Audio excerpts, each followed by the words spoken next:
예,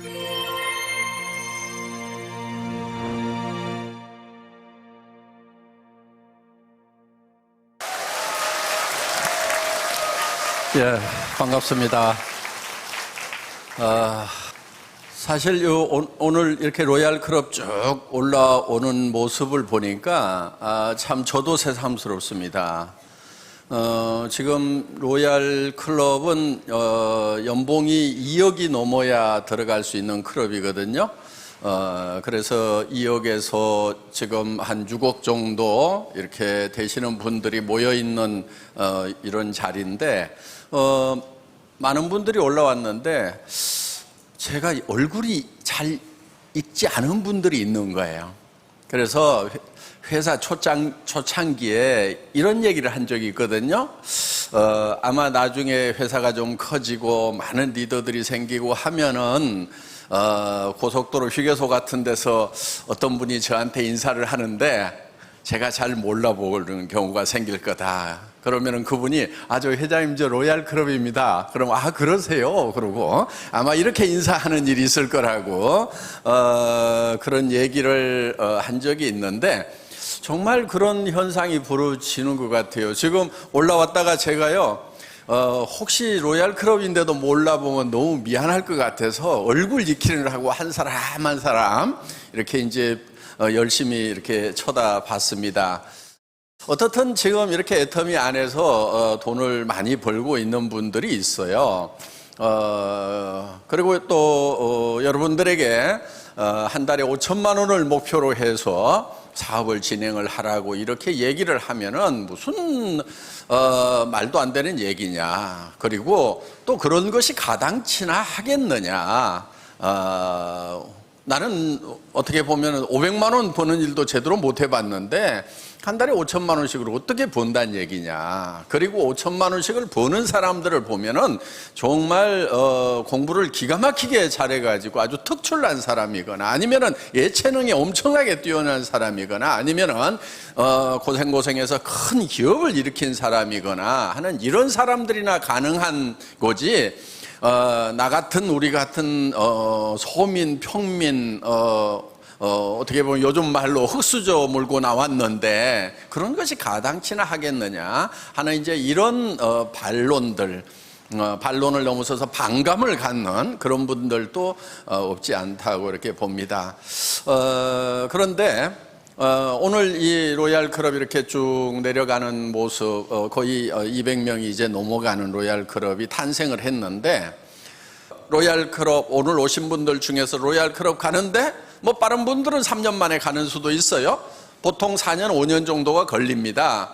그러면 4년 5년 후에 그때 엄청나게 많은 여기 계시는 분들 중에서 그 자리에 가 있는 숫자가 엄청나게 많이 나오게 될 거다 하는 겁니다. 제발 본인이 좀 꼭 들어가겠다고 작심을 좀 하셨으면 좋겠어요. 예. 부자가 안 되는 가장 큰 이유 중에 하나가 의외였어요. 부자가 될 생각을 하지 않기 때문에 그렇다는 거예요. 부자에 대한 열망이 없고 부자 될 욕심이 없기 때문에 부자가 되지 못한다는 거예요. 그리고 자기는 부자가 절대 되지 않는다고 굳게 믿고 있는 사람들이 있어요. 그 믿음대로 됩니다. 그러니까 물론 부자가 되겠다고 다 되는 것은 아니지만은 그래도 부자가 되겠다는 사람 중에는 부자 될 가능성이 제법 많은데 절대로 부자가 안 될 거라고 굳게 믿고 있는 사람 중에 부자 될 가능성은 저는 제로라고 생각을 합니다. 어떻게 그런 사람이 부자가 되겠어요? 저는 그런 사람은 만나본 적이 없는 것 같아요. 그래서 여러분들이 부자가 되는 것을 꿈꾸고 열망하고 간절히 바라는 것이 필요하다 하는 거예요. 그런데 나는 부자가 되더라도 500만 원, 700만 원 그 정도만 되면 됐지. 한 달에 5천만 원씩 버는 부자 그거 필요 없단 말이야. 또 이러는 분들도 있어요. 어떻게 보면은 그 말도 맞는 말입니다. 저도 회사를 퇴직하고 나와서 17년 월급쟁이 하다가 나와서 했던 것이 인터넷 백화점이라는 사업을 창업을 했어요. 사실 쫄딱 망했습니다. 망하고 한 3년 경영하다 망하고 망한 이유가 있어요. 시대를 너무 앞서갔던 거예요. 광케이블이 아직 안 깔리고 집에 PC들이 안 들어가고 사무실에서나 PC를 쓰고 있는 그런 상황에서 인터넷 종합백화점을 만들어가지고 한 10만여 종의 상품을 실어놓고 사업을 하려고 그러니까 동네 아줌마 부대들이 손가락이 안 움직이는 거예요. 그리고 장바구니에다 담으면 된다고 그랬더니 그 장바구니가 어떻게 생겼냐고 그분한테는 아무리 설명을 해도 장바구니 설명이 안 되는 그런 시대에 1999년도에 창업을 해서 2000년도에 오픈을 하다 보니까 안 되더라고요. 그래서 시대를 이렇게 너무 앞서가는 것, 시대를 정확하게 읽지 못하는 것도 실패 원인일 수가 있어요. 어떻든 이제 그 회사 문을 닫고 뭐 집도 없어지고 뭐 차도 없어지고 다 알거지가 돼가지고 빚까지 남고 세금까지 체납된 상황에서 월세방 50만 원짜리 가가지고 이제 애들을 두 아들을 키워야 되는 그런 상황이 된 거예요. 정말 그때는 내한테 평생 500만 원만 누가 준다고 그러면 가서 열심히 일을 하고 싶다는 생각이 사실 간절했어요. 그런데 그 500만 원을 주겠다는 사람이 없는 거예요. 그래서 뭐 하여간 뭐 이제 제가 찾는 거를 열심히 안 찾아서 그럴 수도 있지만은 퇴직하고 나와서 다시 재취업을 하려고 하면은 대부분 전에 있었던 직장보다도 많이 받기가 힘든 것이 현실이더라 하는 거예요. 어떻든 저도 평생 500만 원만 보장해 준다고 하면은 그 자리에 갔을 거예요. 그런데 문제는 뭐냐면은 이 300에서 700 받는 그런 중간급 그런 일자리가 그런 벌이가 사실은 만만치가 않는 거예요. 그게 잘 없어요. 그러니까 지금 이제 그 이유가 있어요. 전에는 뭐 사실 농사 지을 때는 농사 짓는 대로 그런 대로 이렇게 먹고 살만 했는데 지금 농사 지어 가지고 먹고 사는 것이 매우 힘들다는 거예요. 전에는 땅 좀 있으면 먹고 살만 했단 말이에요. 왜 전에는 땅이 조금만 몇십 마디기만 있어도 참 그런 대로 먹고 살았는데 지금은 그런 땅들 옆에 동네마다 논들 다 놀고 있어도 그거 빌려 가지고 농사를 짓든지 뭐 사 가지고 농사를 지으면 될 것 같은데 왜 농사를 지어 가지고는 생계도 유지하기가 어렵냐 하는 그런 문제가 생기는 거예요. 그게 바로 시대가 변했기 때문에 그런다 하는 거예요. 시대의 흐름을 여러분들이 잘 탈 필요가 있어요. 너무 앞서가도 안 돼요. 저처럼 뭐 5, 6년 전에 막 인터넷 백화점 차린다고 하다가 그냥 박살나게 깨질 수도 있고 또 시대에 너무 뒤처져도 안 된다 하는 거예요. 지금 시대는 예를 들면은 농업 기술이 발달해서 농기구가 발달하기 전에는 어느 정도 사람이 인력으로 농사를 지을 수 있는 땅만 있으면 그런 대로 먹고 살만 했어요. 그런데 이제는 기계와 영농이 되면서 엄청난 기계를 가지고 비행기로 농약을 뿌리고 트랙터로 일을 하고 콤바인으로 일을 하는 이런 시대가 되다 보니까 이제 조그만한 적당한 넓이의 땅을 가지고 중산층으로 사는 것은, 농사를 지어서 중산층으로 사는 것은 어렵게 돼버렸다 하는 거예요. 그러니까 그런 기계와 영농, 대단히 영농을 하는 데서 곡물들이 워낙 싸게 쏟아져 나와버리기 때문에 큰 농장을 해서 연간 몇백억을 생산하는 그런 농장을 하든지 아니면은 아예 안 해야 되는 거지, 이렇게 뭐 몇십 마디기 가지고 이렇게 해서 먹고 사는 그 중산층 자체가 이미 없어졌다 하는 거예요. 그런데 그것이 농업 분야, 1차 산업 분야만 그런 것이 아니고 모든 전반적인 산업에 그런 영향들이 미치고 있는 거예요. 그러니까 지금은 무슨 사회라고 그러냐면 1대 99의 사회라고 하는 거예요. 1%의 어떤 이런 농업으로 치면 어떤 기계, 이런 자본 수단을 가지고 있는 사람과 그거를 갖지 못한 사람들이 완전히 양분화되는 이런 시대가 되었다 하는 겁니다. 그렇기 때문에 여러분들이 전에처럼 아이고 뭐 그냥 편안하게 욕심 없이 그냥 나는 뭐 평범하게 이렇게 살겠다, 전에는 그것도 삶의 한 방편일 수가 있었어요. 방법일 수가 있었어요. 그런데 문제는 지금은 이 중간 단계가 없어져 버렸다 하는 거예요. 그래서 지금 중산층이 무너진다는 얘기를 여러분들이 수도 없이 접하고 있다 하는 거예요. 그런데 여러분들이 무너지고 있는 중산층이 되겠다는 생각을 지금도 계속 가지고 있기 때문에 매우 어렵다 하는 거예요. 그럼 어떻게 해야 될 거냐? 1%에 들어가든지 아니면 99%로 살아갈 각오를 하는 수밖에 없다 하는 거예요. 그런데 99%로 살아가는 것은 매우 힘들다 하는 겁니다. 그래서 이제는 둘 중에 하나예요. 어떤 자본, 돈을 벌 수 있는 수단, 이거를 가지고 큰 부자가 되든지 아니면 쫄쫄 굶으면서 정부에서 주는 돈이나 받으면서 그냥 인생 포기하고 그냥 생명이나 유지하고 살든지 둘 중에 하나, 양당 간의 선택을 해야 된다 하는 거예요. 그거는 내가 뭐를 잘못해서가 아니고 사회가 양극화가 되고 있는 거예요. 그렇게. 그래서 빈익빈 부익부의 현상이 두드러진다고 이렇게 얘기를 하고 있다 하는 거예요. 그런데 그러면은 사회를 뜯어 고치려고 할 것이 아니고 먼저는 내가 변하는 것이 먼저예요. 그런 대세를 원망만 하고 있을 거냐 하는 거예요. 왜 이런 세상이 됐냐고 원망만 할 것이 아니고 그런 세상의 물결을 내가 타고 내가 먼저 1%에 들어가겠다는 생각을 하는 것이 중요하다 하는 겁니다. 그 사회가 문제가 없다는 얘기가 아니에요. 문제가 있는 거죠. 개선이 됐으면 저도 정말 좋겠다는 그런 바람을 가지고 있어요. 그렇지만은 그것이 뭐가 잘못돼서가 아니고 사회가 발전을 하면서 그런 지경으로 지금 가고 있는 거예요. 바람직하지는 않지만은 그런 흐름으로 지금 가고 있다 하는 겁니다.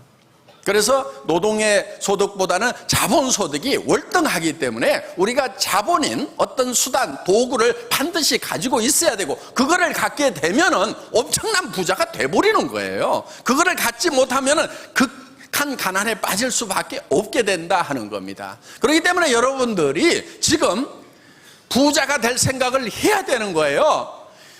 1%의 부자, 한 달에 5천만 원씩을 버는 부자가 되겠다는 각오를 하지 않으면은 이제는 100만 원 이하, 70만 원, 80만 원 가지고 살아야 되는, 알바생으로 살아야 되는, 여러분들 어디 나가면은 얼마 받아요? 100에서 150만 원 받아요. 지금 대한민국에서. 그런 일자리는 많이 있어요. 그렇지만은 정말 뼈골 빠지는 그런 자리입니다. 하루 종일 서 있어야 된다든가 하루 종일 움직여야 되는 그런 일자리들밖에 없다 하는 거예요. 대부분이. 자, 그러면은 우리는 이제 선택을 해야 되는 거예요. 뭐 하실래요? 99% 하실래요? 1% 하실래요? 세상의 변화를 정확하게 잊고 그러면은 나는 1%가 되겠다는 생각을 해야 된다 하는 거예요. 여러분들, 애터미는요, 여러분들이 지금 자본을 가지고 있지 않더라도, 자본이라고 하는 것은 돈도 자본이지만 지식도 자본이고 재능도 자본이고 경험도 자본이고 이런 것들, 젊음도 자본일 수가 있어요. 그래서 그런 자본들이 없더라도 누구나 이 같은 출발선상에서 평등하게 출발을 할 수가 있고 노력의 대가에 의해서 정말 제대로 된 성공자, 한 달에 5천만 원 이상을 버는 그런 성공자가 될 수 있는 그런 시스템을 만들어 놨다 하는 거예요. 이 시스템, 이 도구를 이용을 해서 여러분들이 성공자가 되셔야 된다 하는 겁니다. 애터미는요, 처음 출발할 때부터 목표가 뭐였냐면요, 첫 번째가 고객의 성공이었어요. 나만 잘 먹고 잘 살겠다, 이것이 아니었고, 어떻게 하면은 이 시대에 시대적으로 아픔을 겪고 있는 그런 분들에게 이 성공의 기회를 제공을 할 것인가. 그래서 우리가 고객 만족이니 고객 감동이니 고객 졸도니 막 이런 말들을 쓰고 했지만은 지금은요, 고객을 졸도를 시켜도요 주머니에서 나올 게 없는 그런 시대가 된 거예요. 그래서 어떻게 보면 고객의 주머니에 도리어 돈을 넣어주는, 고객을 성공시키는 그런 시스템을 만들어야 되겠다는 것이 회사 창업부터 목표였다 하는 겁니다. 그리고 두 번째 목표는 유통의 허브예요. 그래서 모든 유통은 애터미를 통해서 이루어지도록 해야만 된다 하는 그런 생각을 가지고 목표를 세웠던 거예요. 그런데 우리가 유통의 허브가 되겠다고 하는 것은 지금 유통을 하고 있는 할인매장, TV 홈쇼핑, 인터넷 쇼핑몰, 이제 앞으로 무점포 시대로 가지요. 해운제 판매. 그러면은 이 하나하나의 유통하고 우리가 경쟁을 해서 그들보다도 우리가 품질은 더 우수하게 절대 품질로 가고 가격은 더 낮은 절대 가격으로 가겠다는 그 목표를 처음부터 세웠다 이거예요. 그럼 우리는 메시지라 이거예요. 가격은 매스, 대중이 쓸 수 있는 가격인데 품질은 프레스티지급이다 하는 거예요. 절대 품질이다. 누구도 따라올 수 없는 이 품질의 제품을, 이런 품질은 누구도 이 가격에 팔 수 없다는 절대 가격에 팔겠다고 우리는 처음 출발할 때부터 그렇게 했다 이거예요. 그 얘기는 무슨 얘기냐면은 다른 유통들까지도 다 우리 안으로 들어올 수 있도록 하겠다 하는 거예요. 자, 우리는 할인 매장에서 파는 동일한 품질의 제품 같으면 우리가 더 싸게 팝니다. 자, 또 같은 가격의 제품이라고 하면은 우리 품질이 더 월등합니다. 그러면은 자, 할인 매장에 가던 사람들, TV 홈쇼핑에서 사던 사람들, 그 다음에 인터넷 쇼핑몰에서 사던 사람들이 점점 우리 쪽으로 흡수가 되게 돼 있다 이거예요. 그래서 지금은 1조도 안 되는 금액이지만은 수십조, 수백조, 수천조로 커질 수 있는 그런 DNA를 가지고 있는 거다 하는 거예요. 그렇기 때문에 이것이 근거 없는 얘기가 아니다. 앞으로 우리가 유통의 허브가 돼가지고 수백조, 수천조의 매출을 일으키면서 그 중에서 35%가 수당으로 풀린다고 생각을 해보세요. 100조만 되면 얼마가 풀려요? 35조가 풀리는 거예요. 우리나라 예산의 거의 10% 정도가 서민들에게 다시 리펀드가 된다 하는 겁니다. 국가 경제에 도움이 될 거예요, 저는. 그리고 이 35%는 승수 효과에 해가지고 최소한 5배 정도의 이 효과가 다시 더 나는 거예요. 왜? 돈 많은 사람에게 돈이 들어가면 그 돈이 안 풀려요. 그런데 소민들에게 돈이 돌아가면 가가지고 뭔가를 하더라도 더 하는 거예요. 미장원도 한 번 더 가고, 지금 보면은 미장원 갔다 온 분들도 있고 안 갔다 온 분도 있잖아요. 돈이 좀 생기면은요, 이게 올라가요. 뽕이 올라가면서 이게 여자 자존심도 올라가고, 아니, 옷도 좀 더 사고 말이야. 구두도 한 벌 가지고 살다가 몇 개씩 사게 되고, 컬러별로 맞추고 계절별로 맞추고, 가방도 이제 긴 거 짧은 거 이렇게 큰 거 적은 거 색깔별로 사고, 이렇게 하면서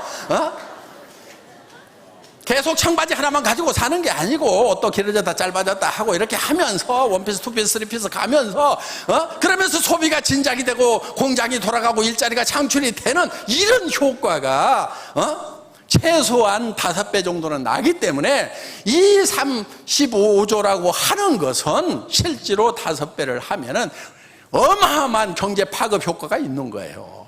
그렇기 때문에 지금 120조 들어가고 있는 그런 복지 예산 이상의 이 소민들을 도와주는 그런 복지적인 효과가 나타나게 돼 있다 하는 겁니다. 그래서 우리는 이렇게 돼 나갈 수 있다는 가능성, 그거를 보고 가야 된다 하는 거예요. 여러분, 지금 중국의 14억 인구가 지금 시작도 안 했어요. 인도의 13억 인구가 지금 시작도 안 했어요. 남미에는 인구가 억이 되는 나라들이 있어요. 그런 나라들 중에 이제 막 시작하려고 그래요. 멕시코 이제 내년에서 시작하잖아요. 그렇기 때문에 애터미가 지금 시작 단계에 있단 말이에요. 제가 봤을 때는 이제 점 하나 찍은 거예요. 드디어 시작의 준비가 끝났을 뿐이다 하는 거예요. 그래서 나중에 1억 번쯤 갔을 때 그때 시작할 걸 그러지 말고 수억 명, 수십억으로 애터미 해운은 늘어날 수밖에 없는 그런 DNA를 가지고 있다는 거, 여러분들 다시 한번 깊이 생각을 하시고 삶에 대해서 성공자가 되겠다, 부자가 되겠다, 그것도 큰 부자가 되겠다는 목표 세우시고 모두가 성공하시기 바라면서 강의 마치겠습니다. 수고하셨습니다.